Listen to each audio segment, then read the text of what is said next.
Slate Up, episode 003, take one.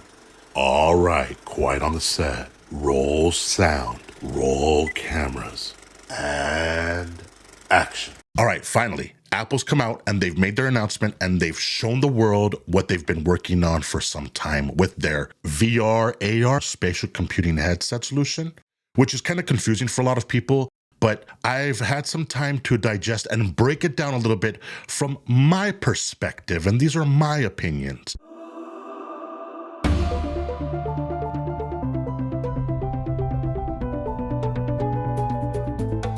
Introducing Apple Vision Pro. Now, you can watch all these amazing videos on other people breaking down the technicalities, but I'm going to break down a little bit about the future and why this matters and why it is the price it is. So let's get it started. My name is Luis Flores. Some people call me Big Lou, and I talk about tech. So computers and the internet has changed and redefined the world in ways we now know everything to be different forever. Let's just go with the 90s of where it started to change, the beginning of taking shape. Well, that's what, 25 years ago, maybe? Now, I can see a renaissance in computing and computers. And with Apple's Vision Pro, everything is about to slowly change and evolve yet again. The people who are crazy enough to think they could change the world really are the ones that do. And as we stand here at this precipice of evolution and computing, we need to take a moment to look back and comprehend some of the giants that kind of accelerated or kicked this off, in a way of speaking. It's shaped this horizon that we see so far. I'll start with Oculus. That's my Facebook. Many call it Meta. And that kind of changed the game in a big way. And then we can talk a little bit about HoloLens. That's more AR. HTC Vive. That's a very popular system. It's really good. And Magic Leap, that's pretty cool too. These are kind of the pioneers of this space. They meticulously crafted a blueprint, not the best blueprint, but it's a blueprint nonetheless that we all get to work off of. But Apple dares to completely paint way outside the lines. And it's in Apple's DNA to do this kind of thing. They redefine paradigms in this industry that's racing to create the best AR and VR gadgets. They kind of stay in their lane, which I think they shouldn't even be competing. They should be together. They're more alike than they are separate. Apple takes a way outside leap into another realm, and that's spatial computing. The question begs, what the hell was that? Let me unpack that a little bit. At the core, Apple's Vision Pro spatial computing system, kind of something for us to think of like an orchestra happening all in symphony, but these are all humans in their environment. And it's not just a symphony of notes, it's a symphony of all these elements coming together, machine, human, and engagement and surroundings, physical and digital, all of it coming together in the headset. Spatial computing is the epitome of human interaction with machines, where a machine or computer don't just compute, they deliver and compute references to real objects. It recognizes these things in spaces. If you combine that with AI, artificial intelligence, this gets real interesting really fast. It was totally unexpected by them. I don't care what anybody says. AI was on the radar, but its success in the last 6 months has put a turbo boost on everything. Kind of crazy. I really love that. Now, let's paint a canvas of colors with augmented reality, virtual reality, and mixed reality. Your body movements and your gestures, your hands, your moves, the words you speak, the physical actions that you take become how we control the virtual world around us in these headsets. But it's not just on your screen. It's an endless expansion of 3D space, allowing you to live in a responsive space that you could experience. Let's take, for example, an autonomous vehicle, okay, like a car. An autonomous car. Spatial computing for the autonomous car, it's like having a car with a sixth sense. It knows its surroundings, it knows where it is, it's a seamless integration, it's using cameras, GPS, LiDAR, all of this technology come together to become aware of where it is. It's alert, it's capable of knowing precise decisions based upon environments. Extend this to a work site. Let's think about that. where machines and humans can shape the space around them with computing, allowing a more fluid and efficient coordination. Kind of like a dance. It's all working together in unison. I've got a different idea. It's kind of like a video game, and I know I'm going deep into this, it's because I really like it. It's like this video game, and instead of starting on the screen with the controller, you're in the game. Yeah, they made a movie about this. Yeah, that's getting closer and closer. The room you're into turns into an entire world. You can reach out and grab virtual objects like they're really right there. Ready Player One by Steven Spielberg. That's legit. That's kind of like spatial computing, what it really is. It's a different and higher step to traditional AR VR. It's like a magical power because it's taking all this depth data and sensors and information and high resolution, and it's understanding what's around us. It's not just tapping or swiping different things. These computers that we're used to, mouse and all that, we know that. That's old. This recognizes what's around us. It can recognize human faces. It can recognize a dog. You know, there's AI apps that you can put a picture into it and it'll describe it exactly what it is. Midjourney does this. It's really, really crazy. I'll give you an example. In Midjourney, I'm going to put a picture and it's going to describe it. Check this out. Okay, so here we are in Midjourney, quite possibly one of the very best text-to-picture artificial intelligence software out in the market today. I'm going to ask it to describe an image that I pulled from the internet. And here are the results. A little bit funny. So number one, Stephen Hawking, Edward Hume, and Albert Einstein in the style of beautiful women haunting portraits. Aspect ratio 93:49. And it gives me three other options to consider. But what I wanted to point out here is how incredibly impressive it is at actually recognizing images. I'm going to do one more just for good measure. I'm going to go to describe, and I'm going to put in a different image, completely different. And here we are. This particular image, it gives me a result of number one, huskies walking on the beach at Cannon Beach in the style of light brown and azure. Mountainous vistas, light silver and dark red, webcam photography, majestic sweeping seascapes, fire core, adventure themed, aspect ratio 3:2. And it gives me three other options also. So as you can see, it's just crazy how AI can describe an image relatively well, which indicates to me that cameras on any device are going to be able to recognize within good reason what they're seeing today. If you put a camera on a robot, things get really weird really fast. How'd you like that? That's nuts, right? So, getting more into this, if you drive a remote control car, the remote control car knows if that's a dog, it'll go around it. It knows not to crash into a wall. It's using spatial computing in these actions, so it can act like a ninja and move in silence. Now, why is Apple doing this with Vision Pro? Well, imagine putting on the headset in your bedroom, and it turns into, let's say, Hogwarts. Some of you have heard of that. You can cast a spell. You can talk to characters. You can actually feel like you're there. It's not just for gamers. Imagine doing your homework, like you're Tony Stark from the Avengers, in the tower, and you're moving things around. That's pretty cool, right? In a nutshell, spatial computing is giving computers a magic potion that lets it see and understand our world. It makes our space way cooler. With digital awareness, Apple's Vision Pro, it's like your ticket to magic school, and you're a wizard. And with spatial computing, we are transcending these flat screens we're used to, stepping out of that and going into an entire world of all this different space. We're removing ourselves from boxes and wires, cables, screens. Well, different kind of screens. It's changing every inch around us into an opportunity of discovery. This is genius by Apple's Vision Pro. It's the key to unlocking the doors we never even knew existed. Perhaps in the future, because you have to think far out. Apple's thinking way out, right?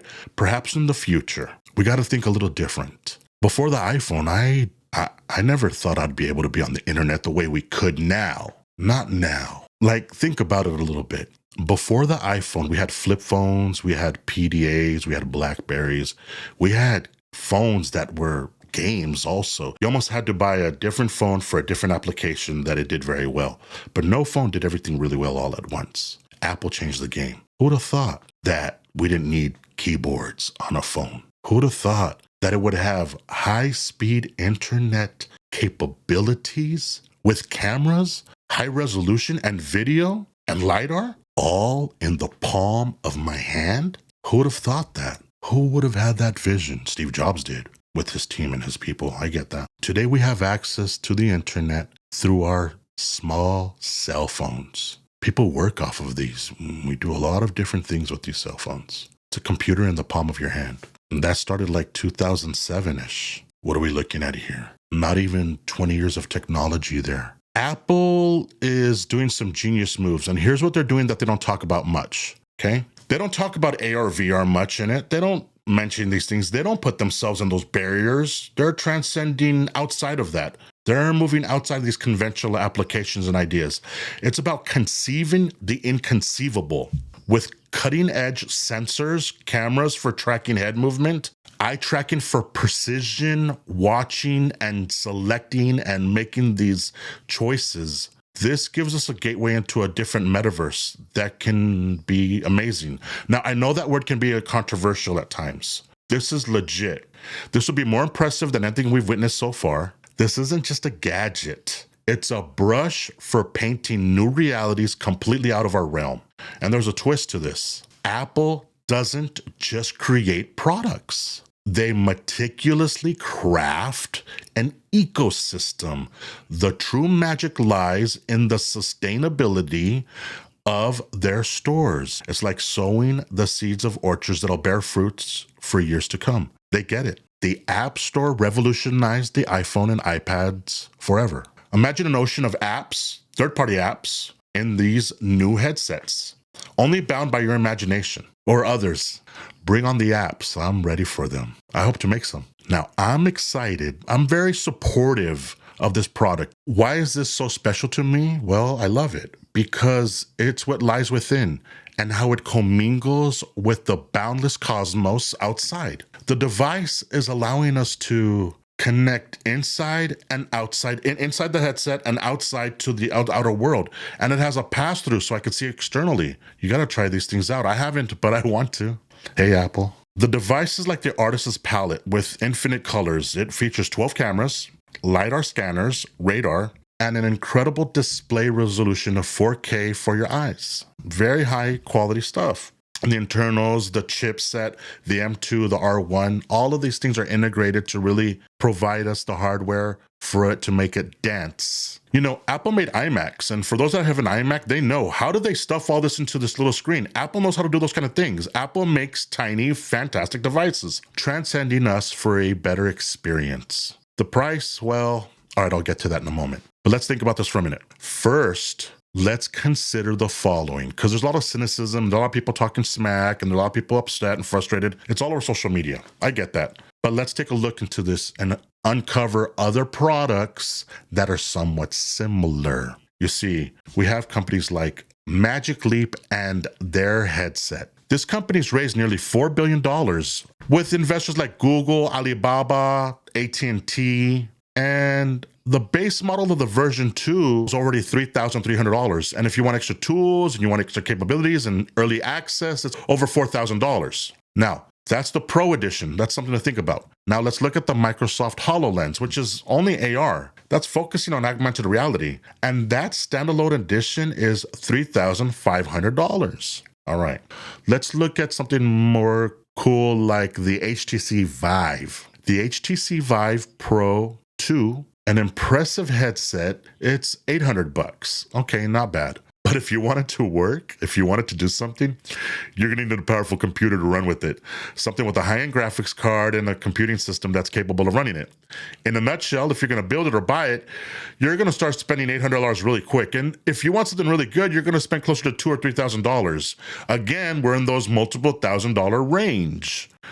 Now, that's a good system, but we're still in similar references to understand the price points of these kind of kits. this leads me to breaking down the Vision Pro is $3,500. You have to understand, they didn't necessarily make this for the masses. I'll explain that a little bit why. You have to innovate something high quality and high caliber for developers to understand what they're working with, where they are and what they have to deal with. This has to happen. This innovation is mandatory and it's expensive. R&D is pricey. There were no solutions, no breakthroughs in the last couple of years. These small increments, they sucked. These headsets that have come out, they just haven't given us the answers or the solutions we've been looking for. Apple broke all that. Apple broke all of that. Took them some time, but the ingenuity is very real. They've carefully orchestrated this into a almost perfect concept of the next step forward. Now, let's talk about some of their partners, like Disney. Bob Iger even showed up to the keynote speech. He runs Disney. He's the CEO. And he got to give us these ideas on how we'll get to watch movies and virtual worlds and embracing characters. Let me kind of think about that for a little bit, right? So I'm a Marvel fan, and I like Star Wars a lot too. Well, if it's on a 16:9 window, at best 2-to-1 in a theater, maybe 60, 70 feet across, like IMAX, at best, with surround sound. Well, that's been life, the best we can experience in most cases. But this is different. On the headset, if I was a developer, if I had the opportunity, what I would do, what I would play with, is I would put Easter eggs everywhere. I definitely would. But I would put the majority of the content in front of us, how we experience life and how we see things. But all of a sudden, if you look to the left, oh, was that C-3PO walking by? Maybe I have to rewind it to enjoy that again. Or over here, wait, I hear a voice. I hear a voice I recognize in a movie experience. I'm an X-Men fan, so I'm watching something X-Men, but if I hear Tony Stark's voice, he's not from the X-Men. Was that just him over there? I recognize the voice. He's close enough for me to hear, but he's far enough that he's not in this scene. That's pretty cool stuff. Now, imagine the possibilities when I watch that project. There's the X-Men over there. I mean, I've written scripts and I wanted to do this forever. I have all these ideas, but I've never had the opportunities. Maybe now I will have the opportunities to be creative in these ideas I've had forever. And I'm not the only one. There will be other people out there who are very creative that'll do cool stuff, way better than we've seen before. It's been a very, very long time since we've had an alternative platform for us to create from that we can have a different kind of experience and make it perhaps more impactful, enjoyable, maybe even sadder or funnier. Because we're there, we're in it. It's different, it hits differently to experience that. There are gonna be people that are gonna wanna see what we're watching, what it can do, what it can give us. That's the value here. Michael Cioni once said, you never want technology to lead the creative. You don't want that to happen. It has to be the other way around. This is a fundamental mistake. A technology driven by an idea. Now let's take, for example, Oculus. It takes over the creative, making it a serious hurdle. It's like a barrier, an expensive barrier by that for the creatives. The creatives run out of money because here's a problem. Now, listening to him say this changed my perspective and ideas on this. Now, what's cool is Apple's Vision Pro basically built the sandbox or the building or the space, but it's kind of empty. It's going to come down to what the developers are going to make for us to have a great experience inside that headset. Let the creatives make something amazing for these headsets. It's not the building, it's what's inside it that makes it amazing. It's not the Madison Square Garden. It's not the Dallas Cowboys building. It's the Staples Center. It's pretty cool, but it's what's inside. The Lakers, the Kings, these concerts, SoFi Stadium. It's incredible, but the building is nothing without what's being developed and what's being produced inside. So I believe this headset's kind of like that. It's not the headset, it's what we're going to make for it. for developers, for writers, for conceptual artists. It's now easier. It's going to be more streamlined. It's going to have a lower barrier of entry. It's going to allow people to create and worry less about the technicalities, which has been a problem for over 10, 12 years. They learned that by watching all the problems that happened with other headsets, other software, and other hardware. So now we have the opportunity to make magical experiences. So create a magical world for us to enjoy in the spatial computing headset that does much more than AR and VR alone. My name is Luis Flores. This is Big Lou's Tech Talk, and I want to thank you for hearing me out. Thanks. Catch me on the next one. Like, subscribe, follow, interact, ask me a question. I'll try to find the answer. Take care. Cut. Check the gate. Moving on.